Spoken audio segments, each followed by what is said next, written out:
আজকে 20 লক্ষ মানুষের মুখে হাসি ফুটবে, তারা তাদের বাড়ি নতুন করে তৈরি করতে পারবে। বাংলার বাড়ি আগেও আমরা 1 কোটি করে দিয়েছি, কিছুদিন আগে 12 লক্ষ দিয়েছি পরিবারকে, দিল্লি 1 পয়সাও দেয় না 4 বছর ধরে।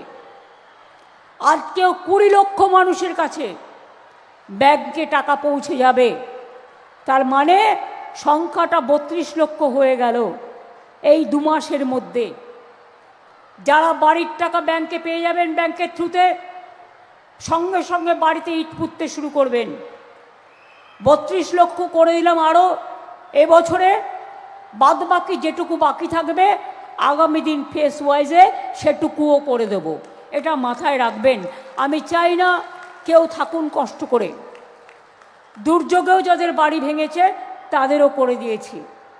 কৃষকদের বাংলার বাড়ির প্রকল্পে দ্বিতীয় পর্যায়ে আজকে দেয়া হলো 24,180 কোটি টাকা। ঘাটাল মাস্টার প্ল্যান, দেব আমাকে বারবার বলতো, আমি ঘাটালে যখনই বন্যা হয়েছে ছুটে গেছি। ওই জল ডিবিসি থেকে এসে আরামবাগ ভাসাতো, খানাকুল ভাসাতো, ঘাটাল ভাসাতো, হাওড়া ভাসাতো।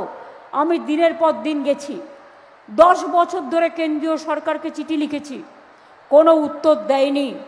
মানুষ দ্বারা এখানে আছে, প্রদীপ দ্বারা আছে, বেচারা আছে, ওরা জানে। তাই আমরা ঠিক করেছি, নাইবা দিল কেন্দ্র টাকা, ওরা দেয় শুধু ধোকা, ওদের বানিয়ে বোকা, আমরা দিলাম টাকা। মনে রাখবেন, ঘাটাল মাস্টার প্ল্যানের জন্য 1,500 কোটি টাকা দিয়ে আমরা প্রকল্প শুরু করে দিয়েছি অলরেডি। 500 কোটি টাকা অলরেডি দেওয়া হয়েছে এবং অলরেডি 300 কোটি টাকার কাজ হয়ে গেছে, বাদ বাকি কাজ হয়ে যাবে।